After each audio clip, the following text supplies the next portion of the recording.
Hi, friends. It's 2015. It's been a very interesting 2014. We covered some things. Yeah, we've already gone some weird places in this fucking podcast, right? Where we WCW to WWE to local indie wrestling. And now here we are. It's 2015. Welcome to Smarkamania. So what we decided to do, all the craze right now, all the fads are saying that Wrestle Kingdom 9, the New Japan pay-per-view of the century. As somebody that has mildly followed New Japan in my life, I've found that trying to sit down and watch an entire pay-per-view with Japanese commentary proves to be quite difficult from a boredom standpoint, because you not only do you not know what's going on in the match, but you can't really get any feedback on what's been happening in the actual angles. Fortunately for us, Jeff Jarrett decided to come along with Global Force Wrestling. It seems as though he's trying to do what Vince McMahon did in the 80s, take all the territories and turn them into one global company. Well, he's taking all the global companies who have been disenfranchised by Vince McMahon, and he's turning them all into a global force of wrestling, I guess is the best way to put it. I honestly feel like 10 years down the road, Vince McMahon's WWE might be ousted, and a new generation may be created. Yeah, it really is cool because it is so similar, right, to what Vince did, where back then it was the different territories in North America, but it was because of like cable TV and pay-per-view and all this stuff that made it possible. So now, because of like the internet age and stuff, like now you can pull together the whole stupid earth. Like, it's just cool. So while we're not gonna sit here and try to give you the history of the WWE, because that's really not what this is about. We decided to sit down and really give New Japan a watch. The first thing I noticed, first and foremost, is that almost as though they were trying to promote the fact that they're really going to cover all walks of life regarding wrestling, the amount of ROH guys, the amount of TNA guys, or past TNA guys, and the amount of past WWE guys is really outstanding when you really watch the whole card. I watched Wrestle Kingdom 8 last year. Prince Devitt had a classic entrance. Now, of course, he's known as Finn Balor. He came out, he was able to do his Venom gimmick, where he has the Finn Balor, who's the Celtic demon god. He had that makeup for NXT Arrival, or what was it? Our Evolution. Our Evolution. He was able to do that entrance, but when you see it on the grand stage, the thing about Wrestle Kingdom is it's the WrestleMania for New Japan. So you don't just have like some small entrance. You have a full-on 50,000 people watching, multiple cameras on you, and also multiple televisions behind you for your entrance. And it really felt bigger than WrestleMania in a lot of ways because of that, because WrestleMania, typically happens in front of 60 to 80,000 people, depending on what Vince McMahon wants you to believe. But this is literally the Tokyo Dome, and this houses that many people. It's an arena. It's like if the Sky Dome, the Rogers Center, if that was on steroids. It's a giant place where many Japanese people got together to watch this amazing pay-per-view. It is cool too, just for a change of pace, because even with WrestleMania, like if you take the cynical view of WrestleMania, like once they started doing monthly pay-per-views, it really is just another pay-per-view, with a few little tweaks and special bells and whistles. But at the end of the day, WrestleMania is not as exciting as it can be to watch something like this, where it's all new and all weird. Yeah, it's true. It's weird and it's new. The problem with WWE is once they started to water down their whole product by having the monthly pay-per-views, that you fast forward 20 years and literally TLC should have been one special match on a WrestleMania, but you make an entire pay-per-view around it, and you have, as we talked about, you have Eric Rowan versus The Big Show in a stairs match. Like, you just get things like that. It's very watered down. But not only is New Japan basically if WWE had stuck to its indie roots and glorified itself and let other smaller promotions also come in and wrestle matches, it's also a situation where it's new and exciting for somebody that's never really sat down and watched an entire pay-per-view. And I'd really like, Matt Stryker and JR, they did an amazing job with the what they had in front of them. They didn't know. They probably knew as well as we did, maybe a little bit more because they're essentially wrestling pundits, but they had to sit down and call these matches with basically an outsider's view, and that's what I really found special about watching this entire pay-per-view in its entirety. Oh my God, you know what I just realized? Because yeah, it really did help. It like makes it so much more approachable and accessible. This must be what Spanish-speaking fans feel like at pay-per-views when they have the Spanish announce table. I guess they always have Spanish announcers, right? They just don't have their own table.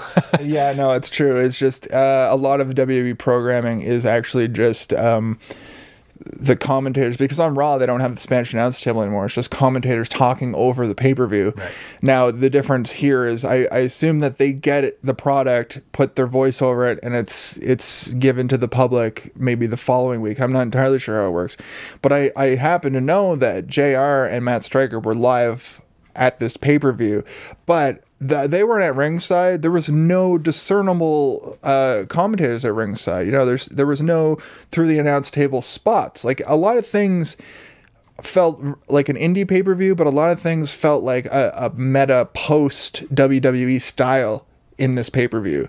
It felt like a brand new thing, more than anything, more than Lucha Underground. I've watched a bit of Lucha Underground. It feels like you just slap Mark Burnett's name on it and do reality TV angles and put on a crazy story over top of it.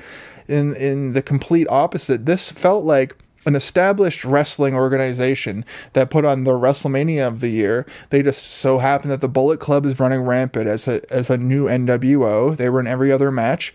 And you also have these classic Japanese wrestlers also coming out and putting on the shows of their lives. Like the top two programs on the card were the Intercontinental title and the World Heavyweight title. And that was the 4 New Japan guys, you know? But yeah, who knows what other organizations they've wrestled for? Like, there's a lot of research that needs to go into this.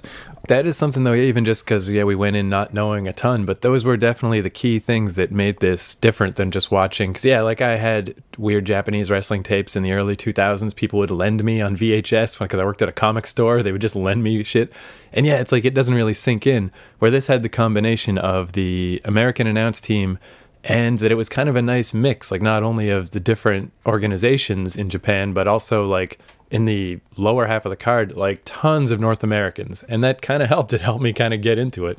Another thing that I really felt made it feel over the top is that we came into this pay-per-view thinking, oh, we're in for 5 hours of wrestling. That's going to not be good because it's going to be boring.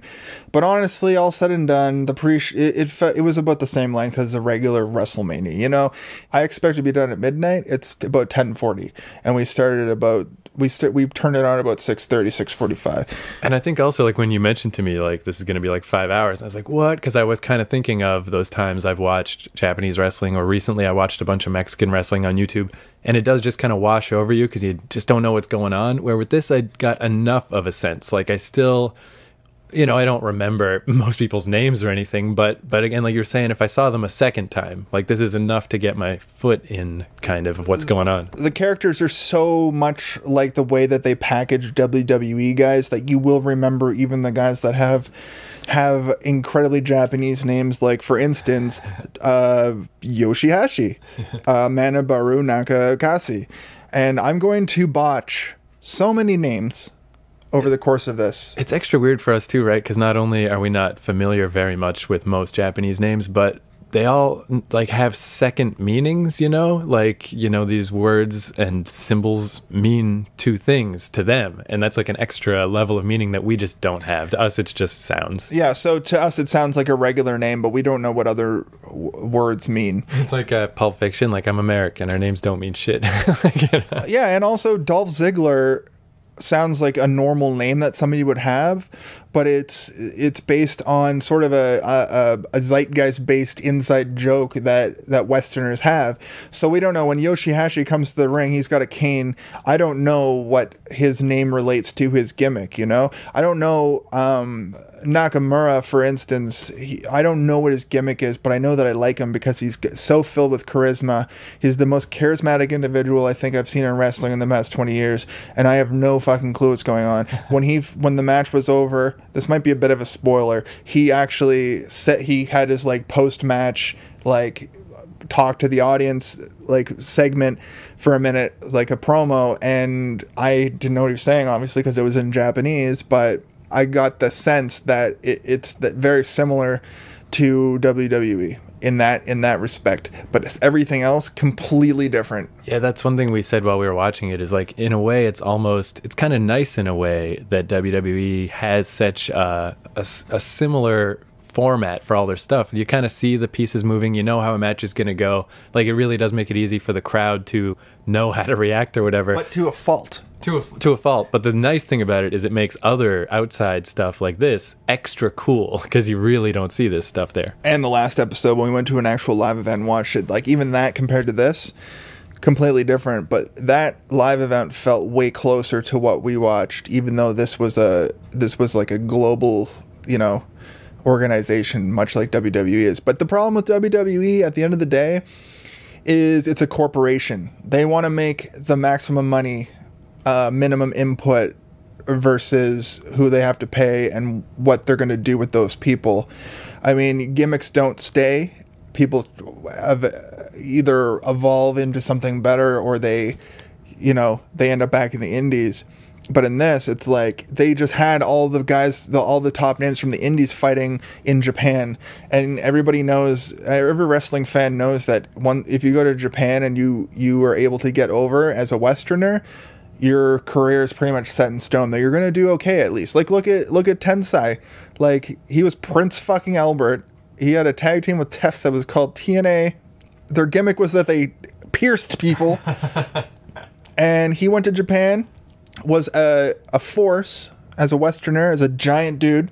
Comes back, they keep the Tensai gimmick on him, proven that Japanese gimmicks don't work in North America as much as Vince would like them to work at certain times, and he still has a job with the company. He gets to be Jason Albert. He gets to go out there on NXT every other week and call matches. It is interesting, too, to see this other side of stuff. Like this guy, Carl Anderson from the Bullet Club. Like, I just heard him on Colt Cabana's podcast a little while ago, and it's like, because I've just been listening to this stuff lately. Like, I don't know who this guy is, but I like these stories of the other side of wrestling. And Colt asked him, like, so what's with WWE, would you go? And he's like, well, I wouldn't say never, because, it's like with everyone, you grew up with it, then you were a kid, you wished you could be a WWE superstar, whatever. But he's like, if it didn't happen, who cares? Like, I've been working in Japan for 10 years. I'm super rich and famous here. Like, why? Who cares? I'm good. It's just like the Young Bucks. They've been offered tryouts for WWE, and from their point of view, they can get away with whatever they want. We'll kind of get into it once we get into that tag match, how they like to step all over over the existing IPs. But they said, we make way more money than we would if we had to go through developmental, make it to NXT, basically go back to school for wrestling that they already do on a global scale. Like, we just watched them on JR used to say, the granddaddy of them all, the greatest stage in the world. I think Wrestle Kingdom itself, because of this Global Force Wrestling sort of taking the reins and delivering it to a new audience and a new market, you're going to see Wrestle Kingdom 10 is going to be even bigger than this. But I think that the diminishing returns of it is going to be, we're going to see a lot more guys, more Westerners coming over. Like, I wouldn't be surprised if Wrestle Kingdom 10 was called Wrestle Kingdom 10 World War 3. And it's, every match is a New Japan guy versus a Bullet Club guy. And you know what? Honestly, I didn't watch Aces and Eights on TNA that much, and I didn't watch, obviously, New Japan a lot because for the whole Bullet Club thing. But even on this one pay-per-view, I felt like they overdid it with the Bullet Club, much in the way that they did with NWO. Not even late in NWO. I mean, like, once Virgil joined NWO, they had the Monday Night Wars were shifting. So I feel like a similar thing happened, and the Bullet Club was way too all over this. But I think that was the only way. That's the only way for a Westerner to get in if you're a big name in wrestling. Like, Jeff Jarrett shows up in the third match, and I know for a fact that he had to have himself on the card if he's going to put his brand on the televising to the rest of the world of it. Does that make sense? Yeah, well, I was thinking too, I wonder just out of, because yeah, it is like I had heard about the Bullet Club all over the place just lately, and I'm like, oh, it'll be interesting to see what this is. And you're right, like, there's a bunch of them and all kinds of matches. Like, it is, and I couldn't believe how NWO it is. They do the Too Sweet, they do all this just fucking shit. But I wonder if it's okay for them to just balloon out like this so quickly, because there's just not the same level of exposure. Like before, you got Nitro, you got Thunder, you got all these pay-per-views. Here, it's like, I might not see the Bullet Club again for months. And also, we may never see them again. We may never see them again for months. But at the end of the day, we're not going to be bombarded with a Monday Night War kind of situation that we were when we watched wrestling back in 1999. It's not like, oh, this is what the ratings were this week. This is what no, it's not like that at all. They can balloon it as much as they want, because honestly, it's one of the key factors that gets me to want to watch a wrestling event like this. I mean, ROH last year, they had their crossover and they toured North America with New Japan guys.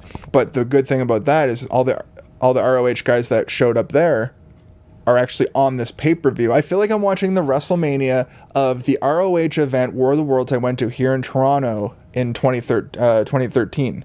That's what I felt like. I feel like I'm watching a payoff to a live show that I saw, which is another thing about this whole experience that is really polarizing towards other products that aren't WWE.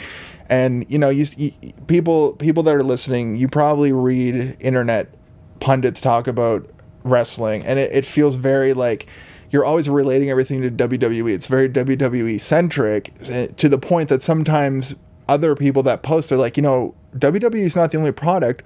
If you don't like it, there's lots of wrestling. But WWE is very comfortable. It's basically the safety blanket of wrestling. And even WWE, I think, is starting to realize that as Triple H starts to kind of take the reins, him and Stephanie, with NXT coming in, feeling like a natural product that's new. But even that, compared to the Wrestle Kingdom 9 that we just watched, it's still WWE. They're still gonna raise the farm, grow these wrestlers as if they're coming up from a garden plot, turn them into who they want them to be for that moment, and then bring them up to the main stage, and then just water their characters down. So they're either one of three acts: super heavy, or like middleweight, or like jobber. Like, you got the top of the card, you got the middle of the card, you got the lower card. And I mean, we saw that with this pay-per-view, but the lines were a little bit more blurred. That's one thing too I think is really neat, kind of, in this, like, just how it's been so long in North America with just WWE and no real competition, and TNA's kind of there, whatever. But it does feel like this could be like a time that, like, indie wrestling, I'm surprised like how fast and how easy I've started to be able to get into it.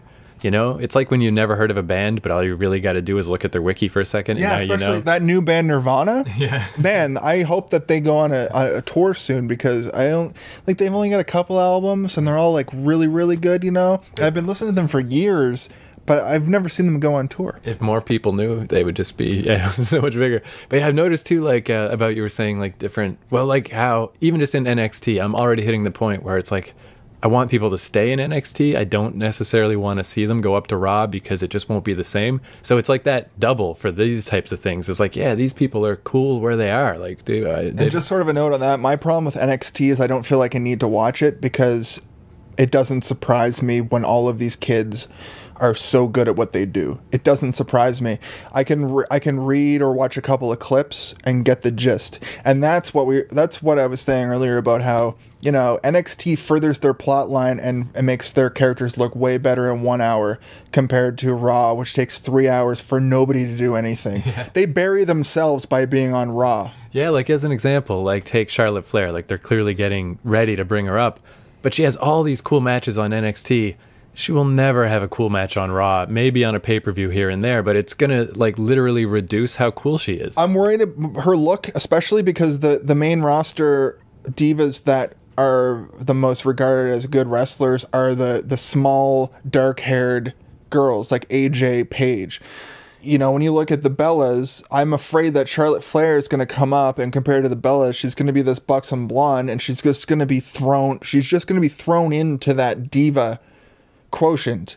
And the problem with that is Charlotte Flair is a good wrestler, you know, and there's no time for good wrestling in the Divas program, because it's just a wrestling match that they're later going to repackage on the Divas show. And then the only actual female wrestlers are Paige and AJ, you know, and it's rough to see that happen. But I mean, comparatively, there was no women's wrestling match on this pay-per-view, and women's wrestling in Japan is the best women's wrestling in the entire fucking world, you know.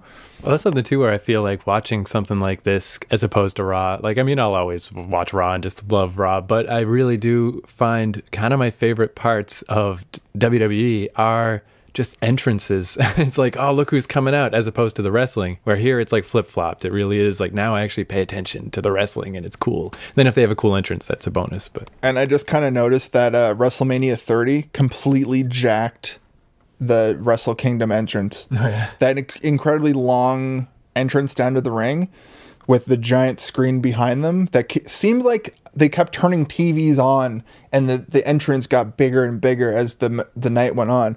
I mean, you got the Titantron and WWE side, but this year at WrestleMania 30, they had that long entrance down to the ring, and the only person that can really make that work is Finn Balor. You know, like I was saying earlier in this podcast, he fucking killed it.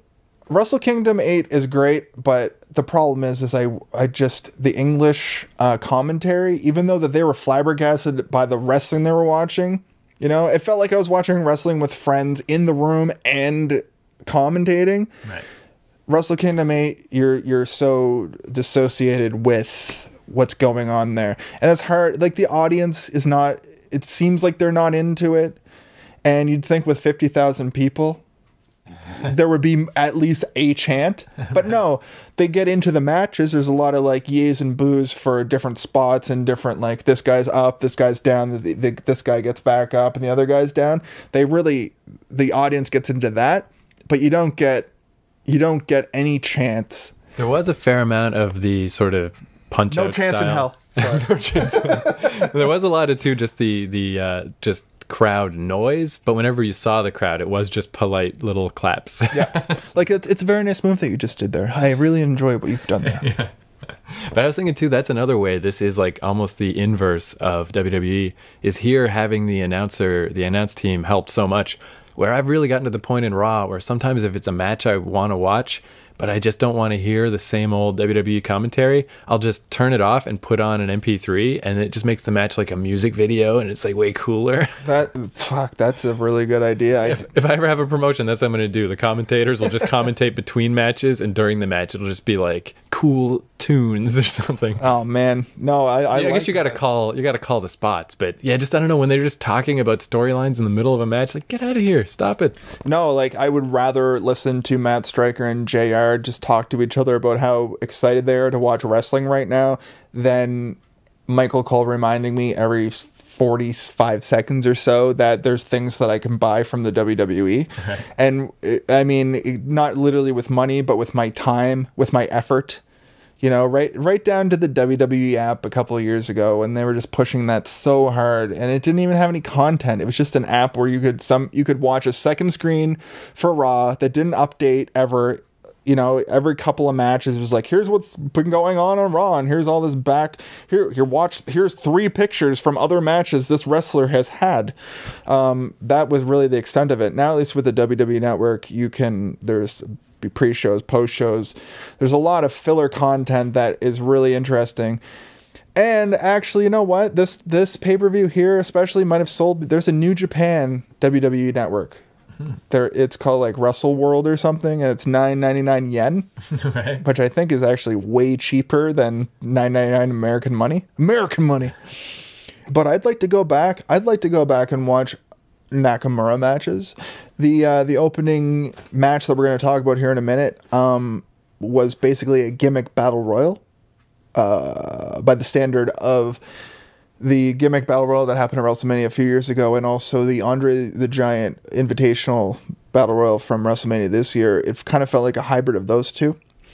And I really feel like a lot of things were done well. Man, I was just thinking, like, it is crazy, this world we're in now where you can get everything for wrestling and, like, it's just everywhere. Where when I was really into wrestling in, like, 2000, 2001, till, like, 2003, I guess. But I used to always think, like, I wish there was a wrestling channel, that just played wrestling all day. And then, for pay-per-views or for Raw, it would go live. But other than that, you could just play whatever from anywhere. And now it is like that. That's the world that we're in. It's just everything. It's crazy. Everything is happening, and everything's going to be all right. Yeah. So I guess with that, we'll go into the first match. Yeah, and our commentary, I mean, we'll see how this goes, I guess. Because, like, it really is...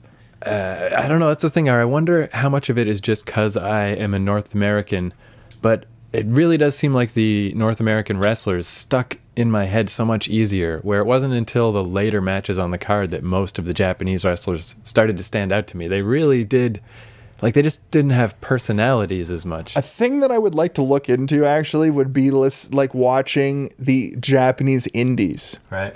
To see... or find out where all these guys who we watch, where they came from. Because I bet, as far as polarizing situations go, I think that would be one of the biggest culture shocks, to see, indie wrestlers here wrestle in gymnasiums, but where do, Japanese wrestlers wrestle when they're in the indies in small places? Man, wouldn't that be cool to go visit Japan and just find indie wrestling shows and go to them? That would be the best. Literally, go to Japan and that's what you do there. Like, that would be a really interesting trip. I mean, going there once even would be an interesting trip, but yeah, you actually put my mind on a new track of what I would love to see, Yeah, because, like, I always think, like, oh, it'd be cool to go to Japan, but I honestly don't know what I'd do there. I'd go to 7-Eleven, whatever. Like, I would go to the Square Enix restaurant. There's specifically a Final Fantasy 14 restaurant. Nice. Which is the kind of absurd thing. There was a Gundam restaurant. They have all these absurd things. Of course, WWE tries to make a restaurant and they put it in Times Square and it fails miserably, even though they put the pay-per-views on there for free. Like that. That's the difference. Like, I think Japanese people are way more passionate about their identity and their culture than American throwaway culture. I think it might. I think Japanese wrestling is very special to the Japanese wrestling consumer. So I wonder, like, the Bullet Club to us, we're like, oh, cool, a bunch of North American guys. All these guys that I know their names, is what it comes down to. And they're all just a bunch of jerks, and like, they're there to be all brash and disrespectful of the Japanese style. But I wondered, to Japanese fans, if it really is legitimately annoying. They're like, fuck these guys. Yeah, it's gotta be. Because, as a Canadian, not xenophobic at all. But as an American, xenophobia in wrestling is definitely a thing. I almost feel like Bullet Club might be a parody. Right. The same way the Young Bucks might be a parody, even though they're Westerners and they're from ROH essentially. But I think there might be some parody in that, and I think that the Westerners are in on it. And I think this is a new generation where, everything's always on. You're always going to get an update from your friends. We're just able to get to a point where we're able to see this.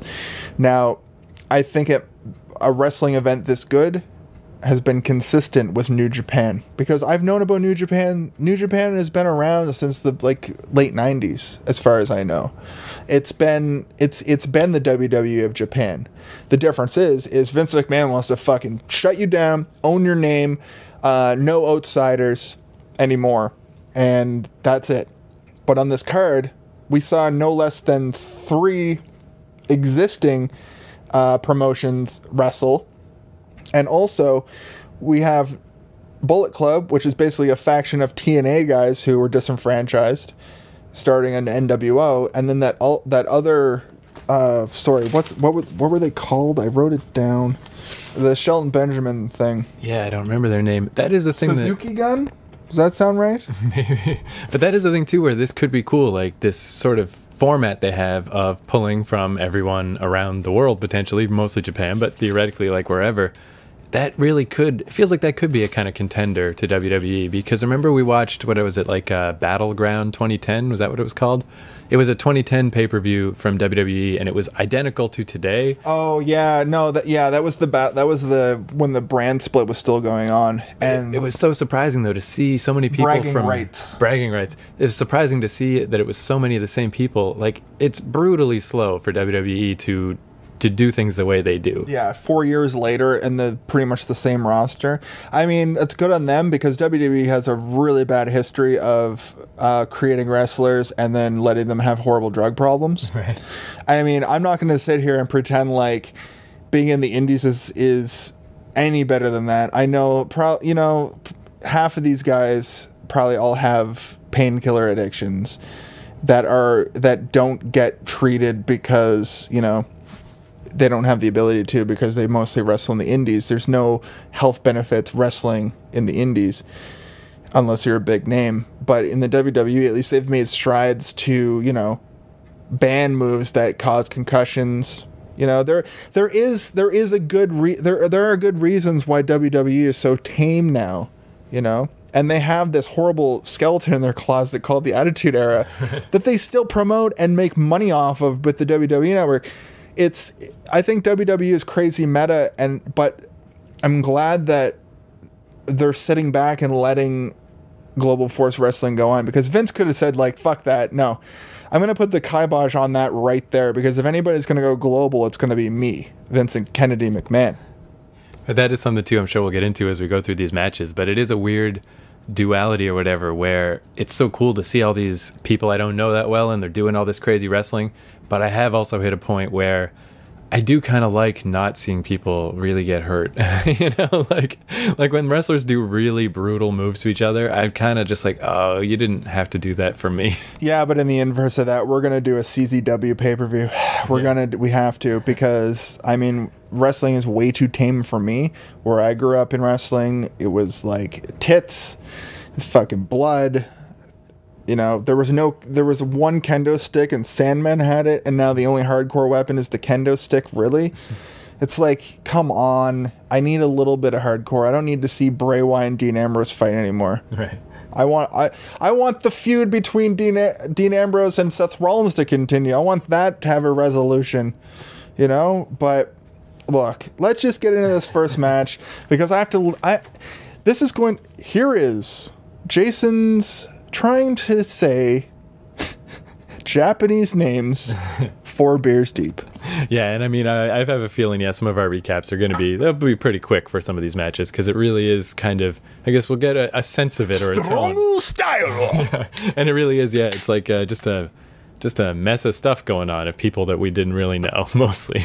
But I will say, JR and Matt Striker did nothing I thought that they were going to explain everything to me.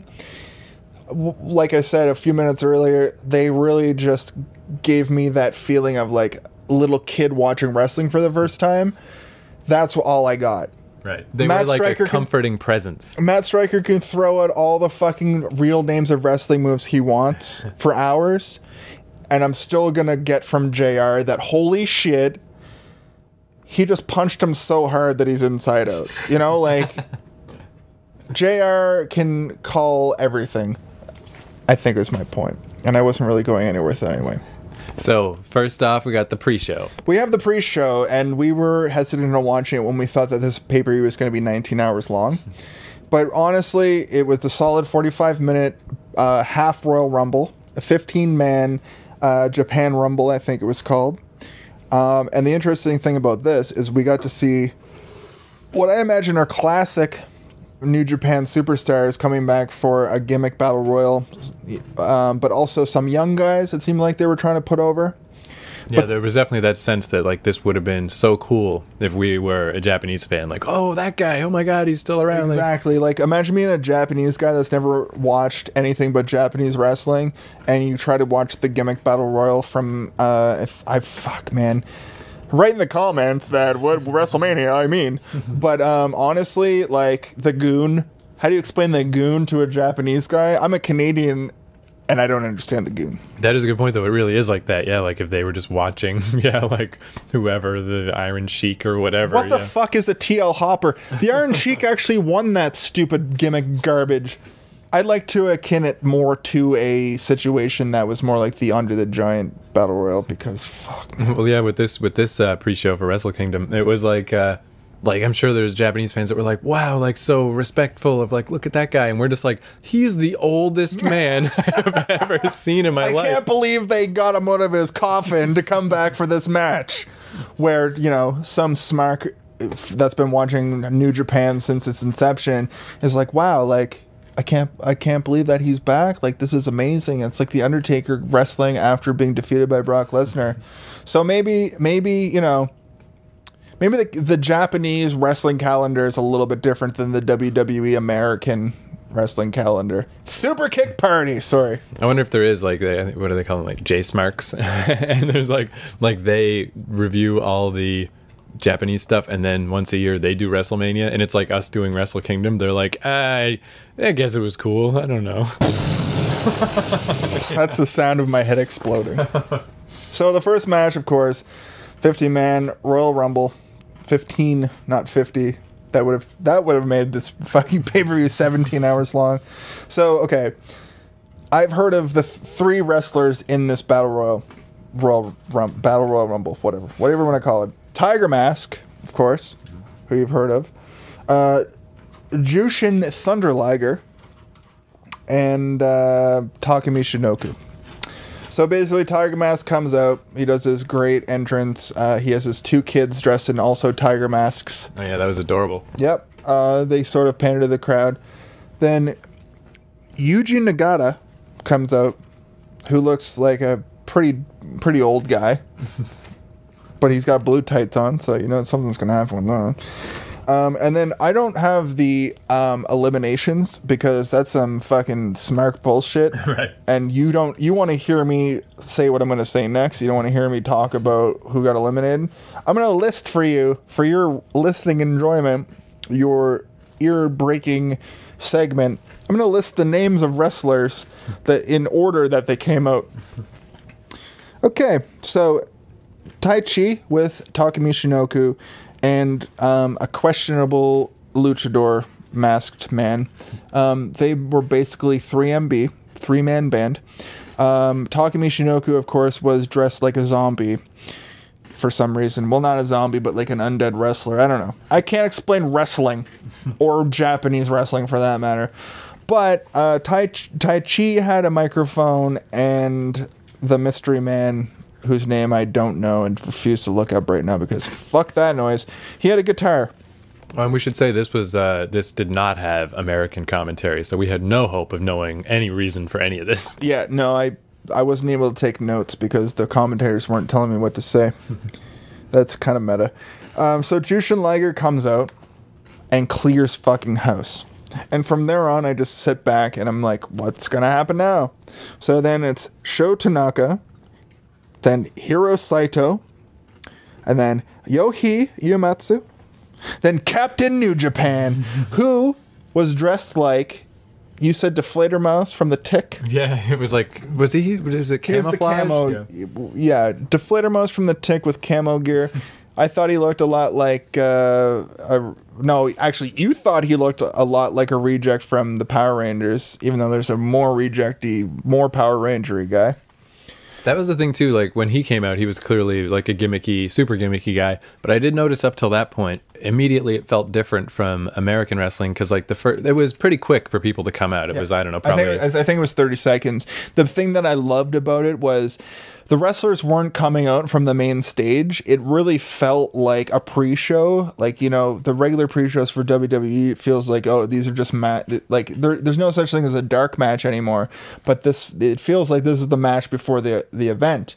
They literally did not come down the ramp. They came up from the side and kind of ran into the ring, but they had the Japanotron, or whatever you want to call it. It was like 3 Titantrons put together to say that it was 3, 2, 1, go. And then the next wrestler would come out from like basically the audience or from around back of the audience. And the lighting was different too. Like you could see the crowd and you could see the people were still getting in their seats. It really was a pre-show. Yeah, the host lights were definitely on. But it was also a slower pace. Like even though a new guy was coming down, the previous two guys are just locking up or whatever. Like they weren't willing to really up the pace. They're like, this is still going to be a Japanese wrestling match. That was a trend that happened throughout this whole pay-per-view. Some of the matches sort of got going a little bit sooner, but especially the main event, like there's a lot of psychology that we miss out on WWE. We're not trained to watch psychology, even though that's what they're trying to jam down our throats. They want us to just know their psychology in the WWE, but in this New Japan situation, you get to see the psychology. You get to see spots where they attack the knee for a solid 2 minutes, and then the commentators actually talked about it. I like to think that Matt Stryker and JR went to the Japanese commentators and they had a powwow, over the course of a week. I hope not just right before the show, but I hope they were talking to each other about how to call things. I hope that there was a translator that really hit home what the American commentators were supposed to be talking about. So the next wrestler that comes out is Tama Tonga, who is an American. He's in the Bullet Club, as we find out later in the program. Then Yoshihashi, Manabaru Nakakashi. Then Yoshiaki Fujinara. He's 9,000 years old. Okay. That's the first old guy. That's not the great Kabuki man.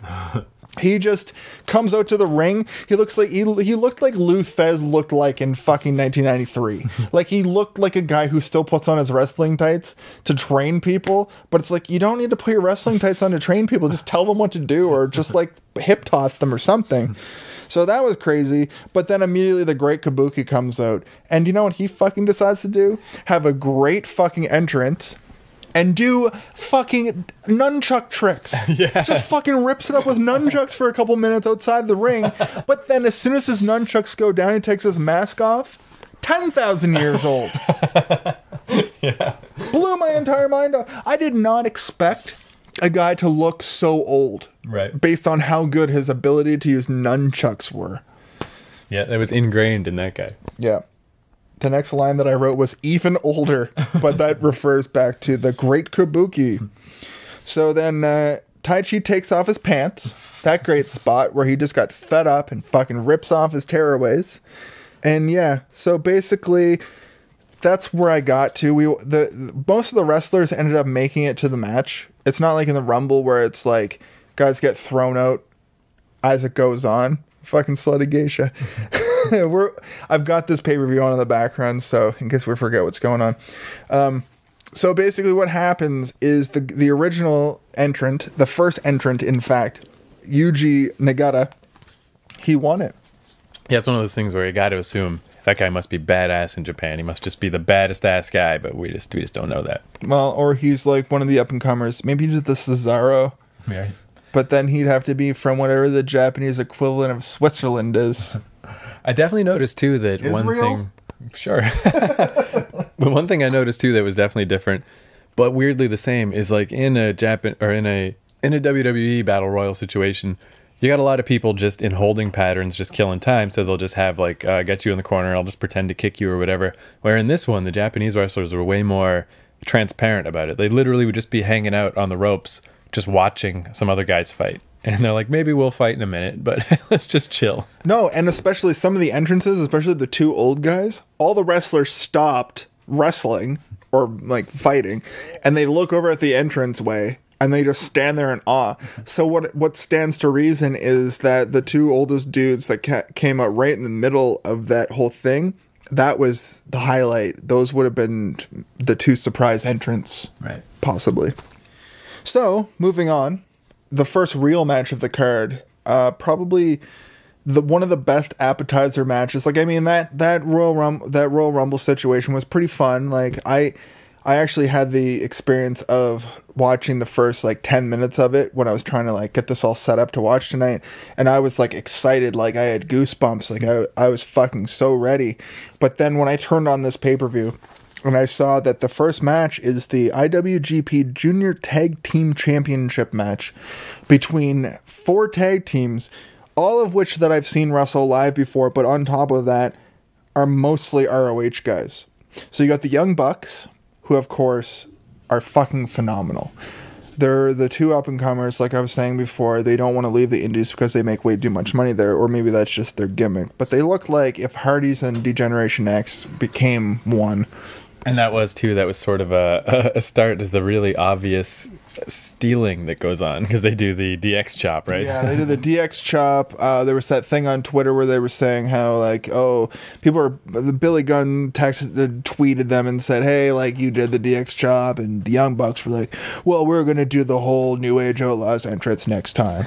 So we'll find out if that happens. Well, that's something I wonder, too, with, like, the Bullet Club just doing NWO stuff and whatever. It's like, I wonder if they were even taking all that seriously when they set it up. Maybe they didn't think it would be so popular, because it seems like a weird thing to do, to just blatantly, I don't know, I'm surprised by all these like just steals. But then again, it was so long ago. It's weird to think of, but it was a long time ago. Maybe no one gives a fuck anymore. Yeah, and then I think that's where they're allowed to get away with that Creative Commons. It's like, yeah, Shawn Michaels made the super kick his finisher, and then some other wrestlers made it their signature move.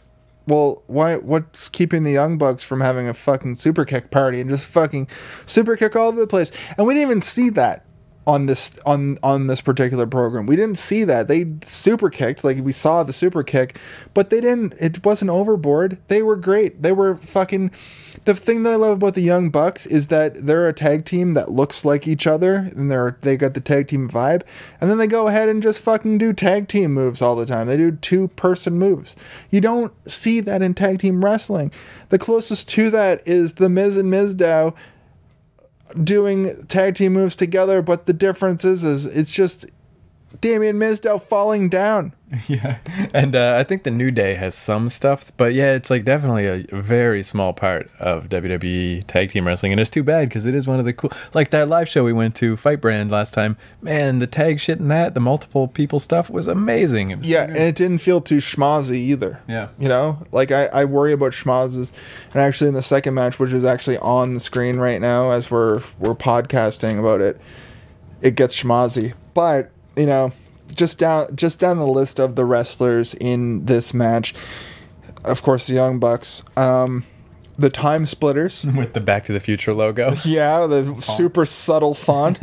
Kushida and Alex Shelley, who I believe was a tag team partner with that other guy. Which one? Who? Fuck. Maybe cut that out. Kozlov and Rocky Romero. Oh yeah, right. They had a communist theme, right down to what was Kozlov's fucking first name?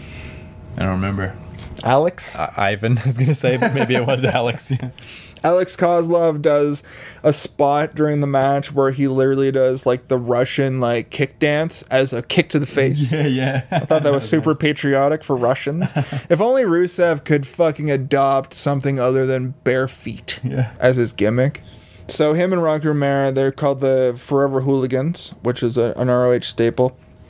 And then Red Dragon, or Redragon as I like to call them, it's Bobby Fish and Kyle O'Reilly, who started this match as the champions. Yeah, that was a funny thing too, where that's half of watching North American wrestling is just like, well, who should win? Who would it make sense? That whole meta thing. It didn't even occur to me to do that with this show, but then when the guys who came in with the belts won, I'm like, oh yeah, of course.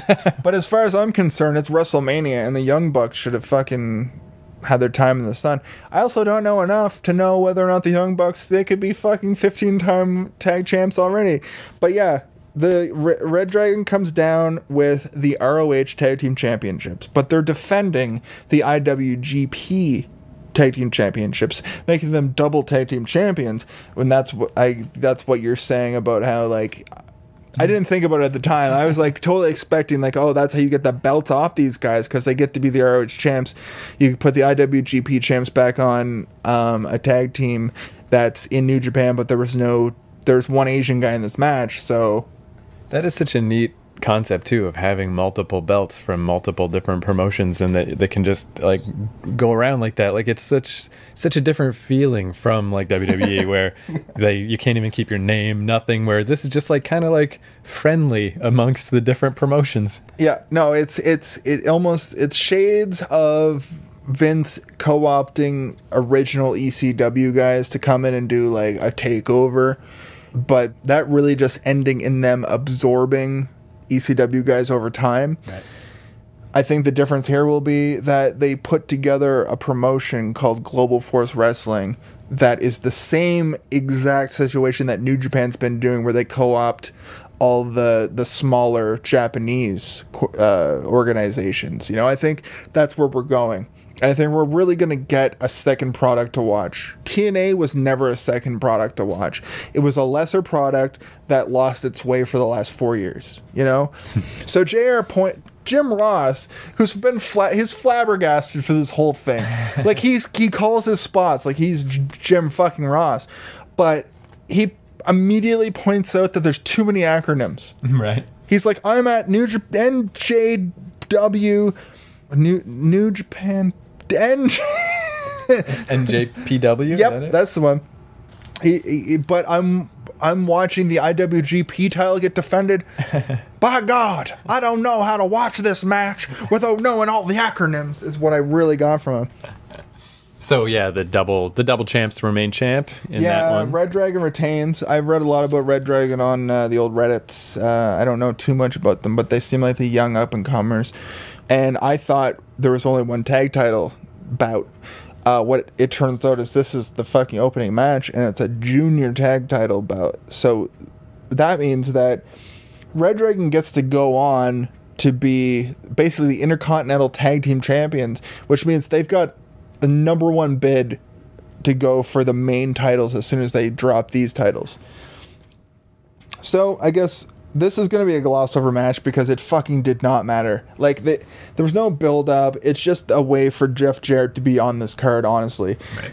It was, he joined us the Bullet Club. Yeah, I guess this was the one right where I was saying, because I'd heard so much about the Bullet Club, and this was probably the least exciting way to be introduced to and I'm always talking it up. I'm like, fucking Bullet Club, man. It's fucking awesome. AJ Styles, fucking Doc Gallows. Fucking. And no, it's Jeff Jarrett, a guy called Bad Luck Fale.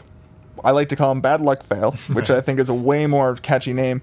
And let's see if I can get this right. Yojiro Takahashi. So is he the one Asian He's the guy? one. He's the guy that turned coat on Japan. He was a super face, I guess. Turns coat. Thank you for the announce team for telling me this, because I fucking had no clue.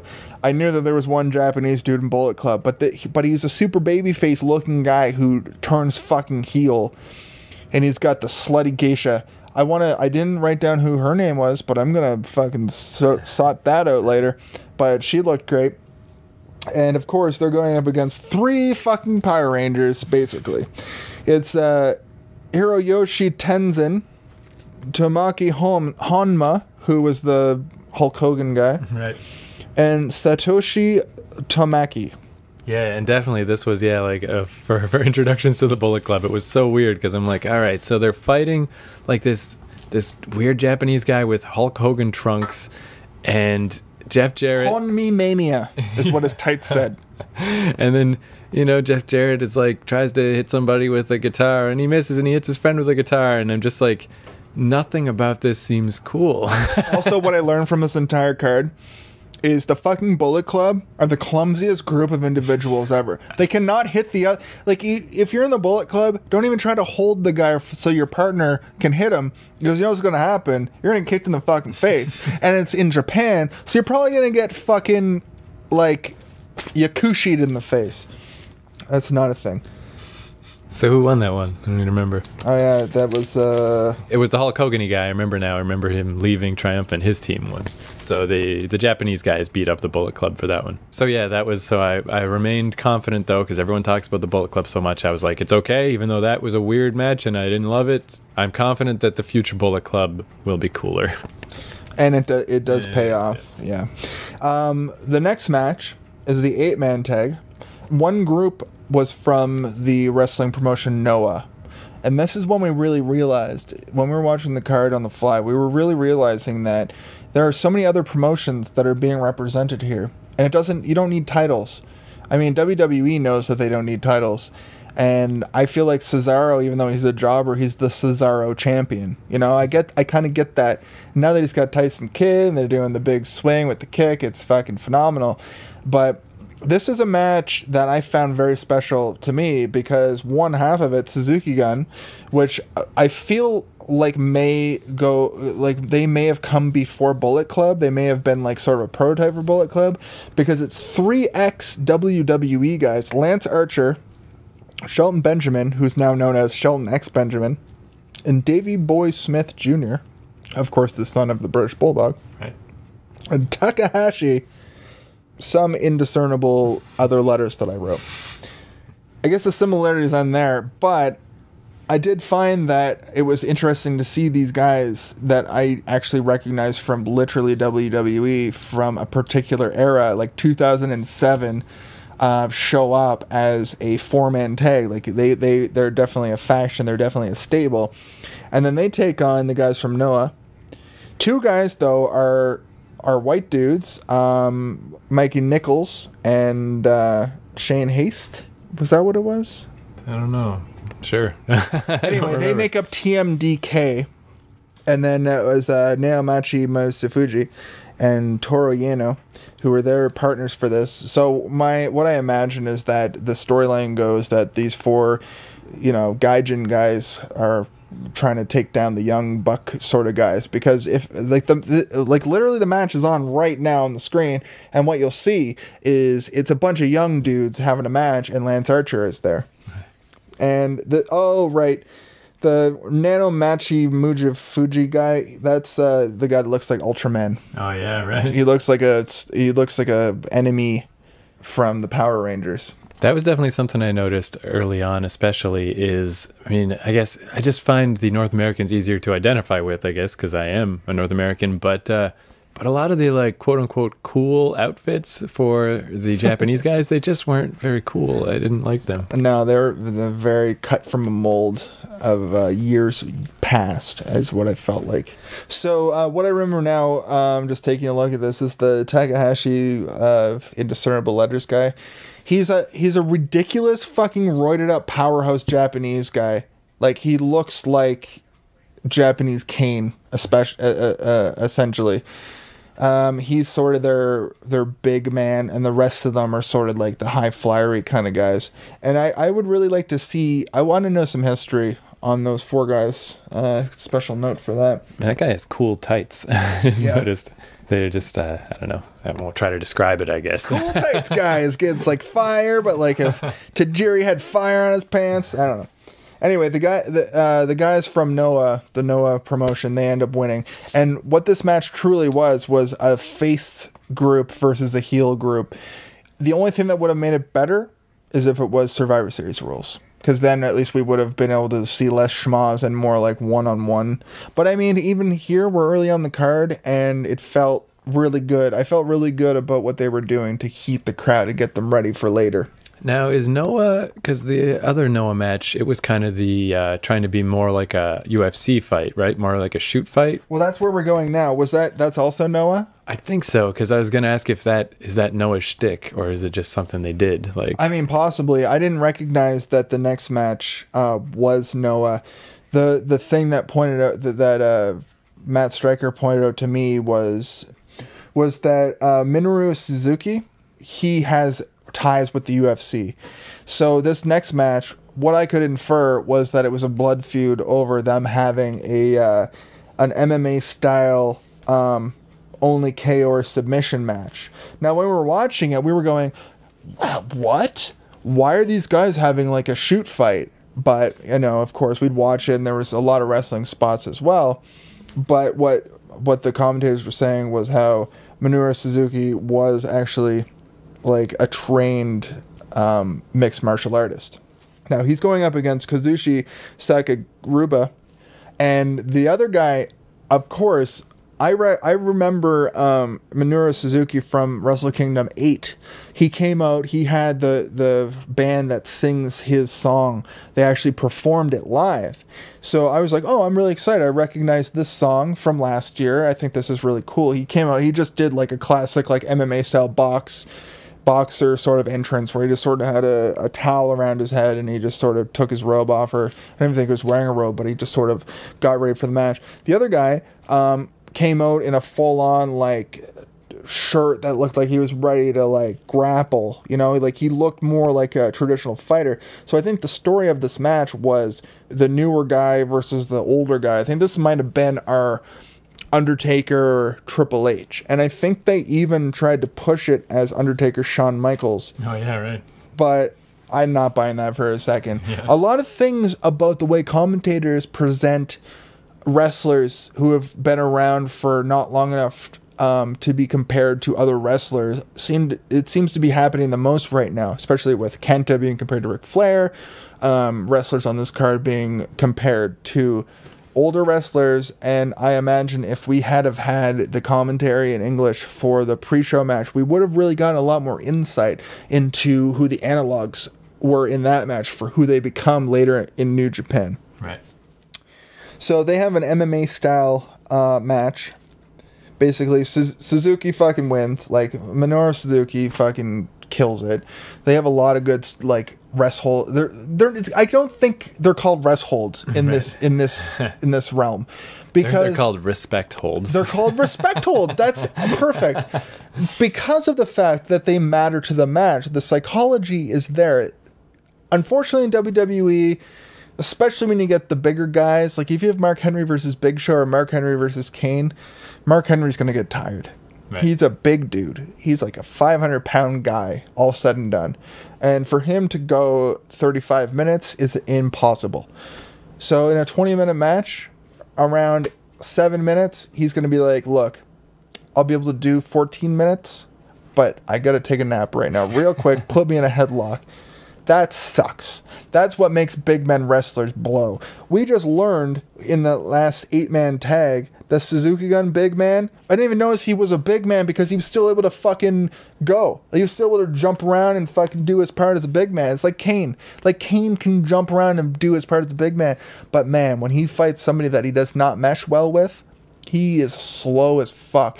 Like it sucks to watch him wrestle. Man, that is something about wrestling too that I never thought about much, but back, in 2000 when I was really getting into it, and I was looking into wrestling training, not really for myself, just because I was curious about it. And it is like one of those, I guess that classic thing of like, oh, wrestling's fake, like people that don't watch wrestling, and you got to try to explain to them, how much goes into it. But even on the basest level, just falling down on your back, just falling down, just taking a back bump and standing up.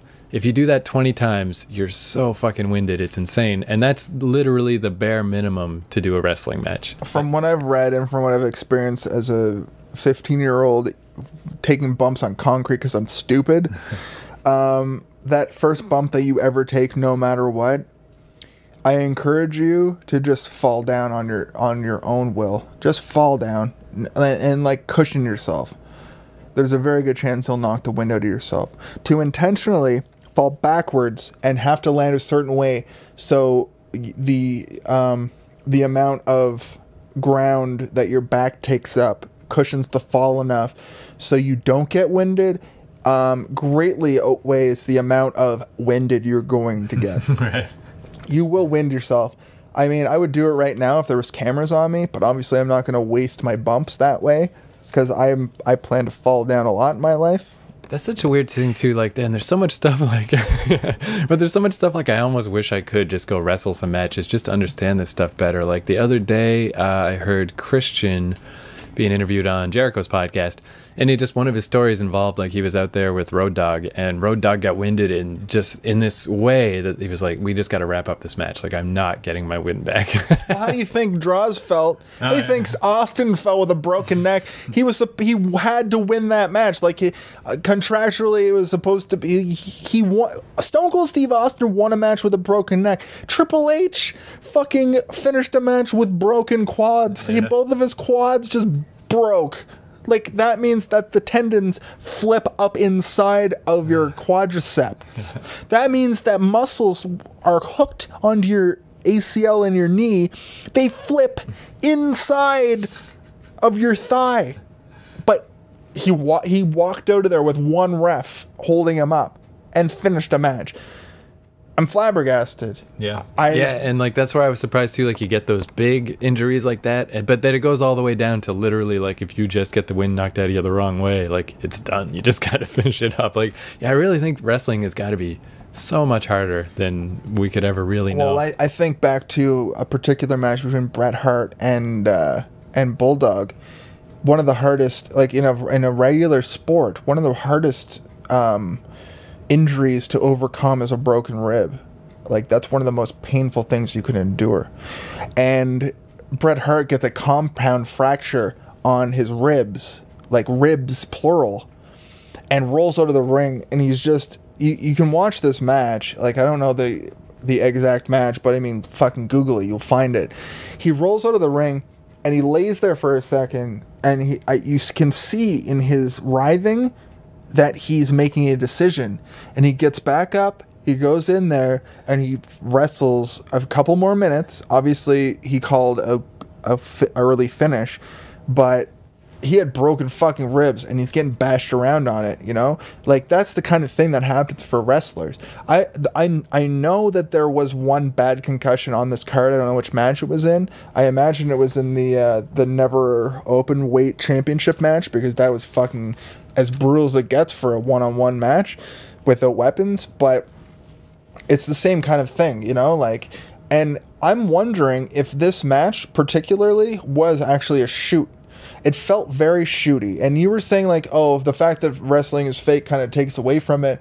But I mean, maybe like there are two people that respect each other, and they went out there and they were like, why don't we fucking don't pull punches and let's put each other in actual finishers. Right. Like, yeah, well, that's the thing, I guess, is you could see sometimes like a little cooperation in the sense of like, just give me a sec, I gotta get this move on. But beyond those little moments of like the connective tissue, that's where you could kind of see that they were working together. But other than that, it was pretty legit seeming. I imagine none of this Wrestle Kingdom 9 will show up in Botchamania. Right. This is the least botchiest show I've ever watched, because WWE can be so botchy sometimes. Yeah, even anything here that was even close, like there were an occasional weird camera angle or something, but yeah, I don't know that there's anything that would even really count as a botch. No. It was a pro-ass show. But I mean, they didn't have to be that pro about it. They just had to have good charisma together in the ring.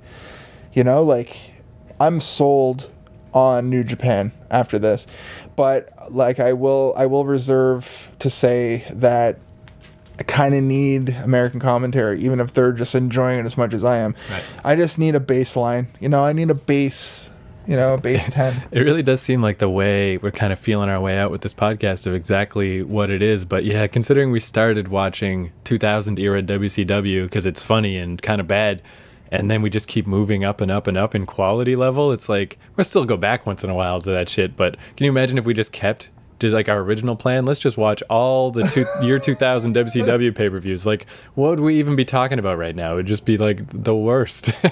Well, fucking Chuck Palumbo is fucking failing again. No, because you know what? Honestly, don't quote me on this, listeners, but CZW is coming.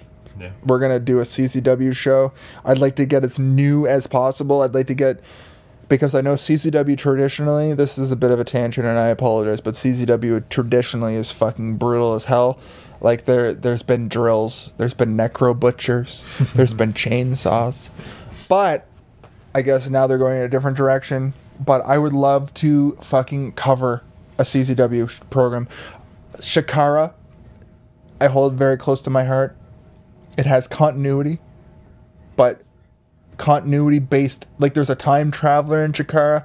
I'm not going to get into it too much, but you know, I'd like to really examine that. And I think that us watching New Japan 9 or fucking Wrestle Kingdom 9 we're sort of breaching a new frontier. But don't worry, next week you're gonna have World War III 2000.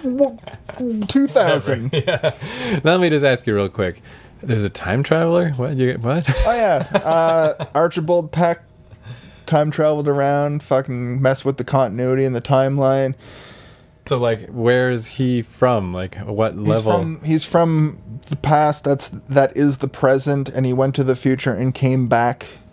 Okay, all right. You have to don't even. You have to read about it. He makes the time splitters look like a bunch of non-time traveling dickheads. The time splitters can't even time travel. They just do flippy shit. Okay, so I guess with that, we move ourselves on to the never open weight championship match. So that was the one that seemed like it was basically a hardcore belt. I thought that it was like that's the way Matt Stryker explained it to me, but then they just fist fought each other. Like, this is the match where they kind of slapped the shit out of each other. I sort of akin it to two guys with crazy armor on trying to find a part of the armor that would break easily. Right. At any rate, Togi Makabe versus let me try that again. Togi Makabe versus Maccabee. Versus Tomohiro Ishii. Tomohiro Ishii had sort of a Stone Cold Steve Austin gimmick. He didn't look anything like him. He was the guy with no neck. Right, yeah. He had no neck. He took a German suplex to the neck at one point and just fucking was able to... It's very rare that you're able to no-sell it versus just no-selling it. He fell on his neck a bunch of times in this match and just got right back up. In fact, both of them did. This match was one of the weirdest things I've ever witnessed. Everybody was talking around me because we sort of had a room of people, like, just sort of here. That were maybe a little less invested in the product. 100% less invested than I was. And I was watching this match, and I'd say this match went 15, 20. And this was the one where the other guy had the chain, right? The big junkyard dog chain around his neck? Yeah. Japanese Hercules is what I wrote down. And basically they just tried to slap each other harder for about 15 minutes. And then the match started when somebody broke the other person's armor. And the fists just fly in this match. The German suplex murders Ishii. And Togi Manaki wins after a back and forth fist fight, essentially. Like, that's pretty much what it comes down to. I think this was the one where I first started noticing, because after some move off like the second or third rope, I was like, this ring has no give. This is a brutal ass ring. And we talked about that a little bit as we were going. Like the WWE ring, like, definitely probably feels like falling on a bed or of pillows compared to falling on an indie ring. Let alone this felt like it's like a pride fight ring. Like, it's built to give no give. It's built to be an arena for two competitors to compete in.